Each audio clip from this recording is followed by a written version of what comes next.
paciente que acude a la consulta con dolor cervical. Primero realizamos la inspección.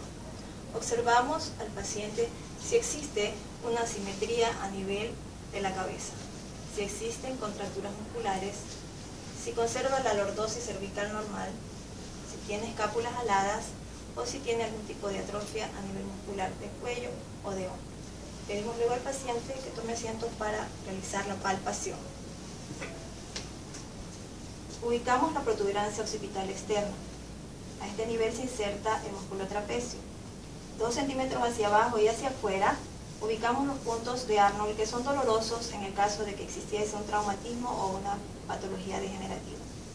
Luego pedimos al paciente que incline la cabeza para palpar la apófisis mastoide. Hacia el otro lado. Si existiese dolor, podemos pensar en algún tipo de contractura muscular. Luego ubicamos las apófisis espinosas de la columna cervical. Palpamos si existe dolor, también vemos si existe una simetría, si existe algún tipo de desviación de la columna cervical.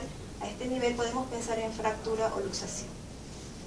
Luego palpamos las carillas articulares a cada lado de las apófisis espinosas. Si existe dolor, pensamos en algún proceso degenerativo. Por último, tenemos que palpar a nivel del cuello si existen ganglios, adenopatías. También palpamos a nivel de fosas supraclaviculares y a nivel del cuello por delante ubicamos el cartílago cricoides y el hueso hioides. Terminamos con esto la inspección y la palpación del cuello por dolor cervical. Continuando con el examen físico de columna cervical, ahora vamos a evaluar en nuestro paciente la movilidad, que es uno de los puntos importantes en el examen físico para determinar patologías de este origen. Vamos a evaluar 3 parámetros: movilidad activa, movilidad pasiva y la movilidad con contrarresistencia. Para evaluar la movilidad activa, vamos a solicitar a nuestro paciente que realice movimientos por su propia voluntad, con lo cual vamos a evaluar fuerza y la amplitud de sus movimientos.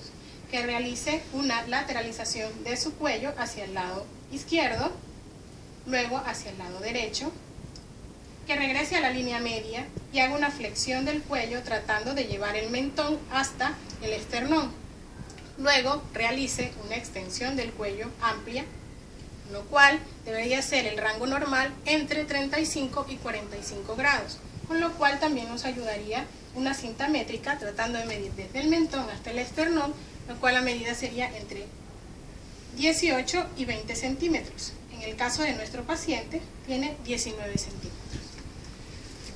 En el caso de que no pueda realizar los movimientos activos, nos trataríamos de patologías de origen traumático.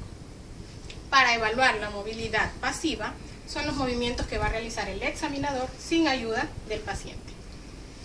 Vamos a lateralizar la cabeza hacia el lado izquierdo del paciente, luego hacia el lado derecho, volvemos a la línea media y hacemos los mismos movimientos que se realizaron activamente. El hecho de no poder realizar estos movimientos indica una patología degenerativa.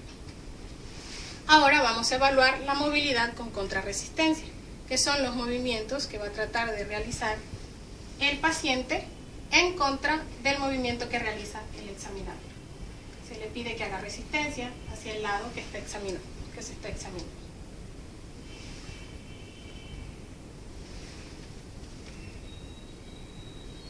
Con esto hemos terminado de evaluar la movilidad en un paciente con cervicalgia. Continuando con el examen de columna cervical, ante la sospecha de una radiculopatía, deberíamos realizar los reflejos osteotendinosos con su dermatoma correspondiente. Dentro de las maniobras para poder diagnosticar una radiculopatía tenemos 2 principalmente. Dentro de esto tenemos la maniobra de Spurling.